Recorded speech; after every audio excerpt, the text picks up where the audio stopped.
Hey, so you can guess what I'm going to be talking about today. I've seen lately on social media a lot of trainers posting videos of them putting different e-collars on their necks and things, and really,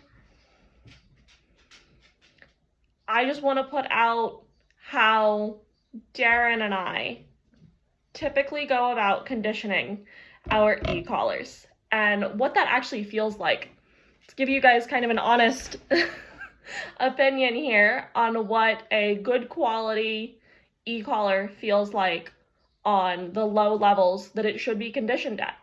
Because e-collars should not be these scary, stressful tools.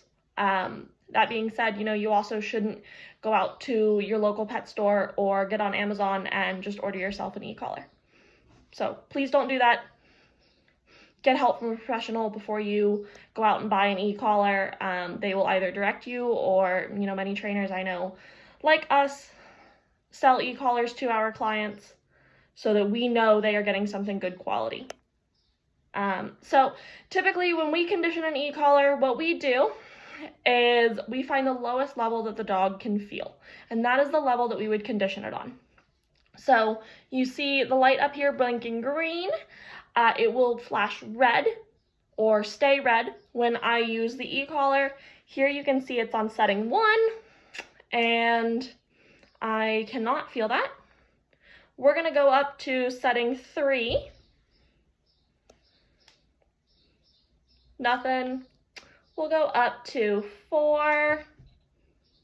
Just a tiny, tiny little bit. If I didn't know what an e-collar felt like, I'd probably be like, I think I felt something, which is most of our clients' response when we're going up level by level and they feel it for the first time. They go, oh, I think I felt something, but try again.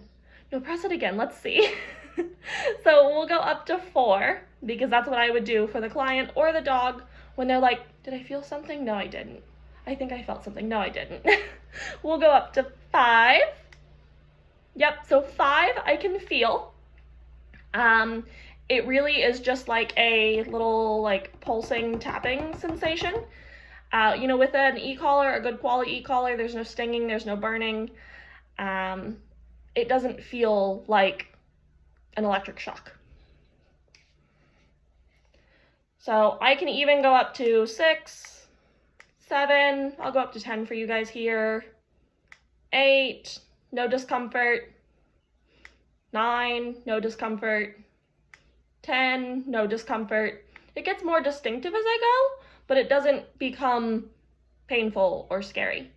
Can these tools be made scary? Absolutely. Can they be made painful? Absolutely. That's why people should get education before they use them. Just like any other tool on the planet, including your leash, your flat collar, your harness, your head halty, your slip chain, your prong collar, your slip lead, your no-pull harness.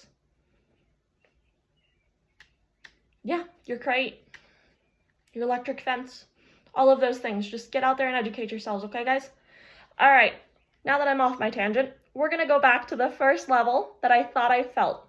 Because after we're sure that the dog felt it at 5, but we're pretty sure the dog felt it a little bit at 4, we would typically go back down to 4.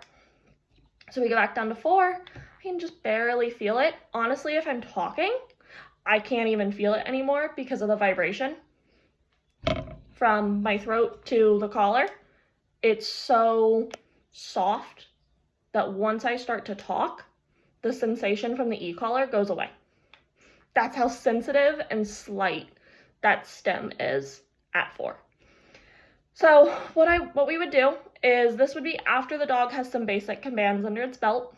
Let's say that our dog has its basic obedience. So what Darren and I would typically teach in an obedience package, we're looking at loose leash walking or heel, sit, down, possibly a place, a recall, maybe a leave it, those types of things. So let's say we have our dog on a leash, we're walking, we ask the dog to sit. We would go sit, hold the e-collar, or tap the e-collar until the dog sits. The dog sits, pressure goes away. We would do the same thing with a down. We tell the dog down, e-collar, Dog downs, pressure goes away. And of course, at that point, we're coming back in with a reward.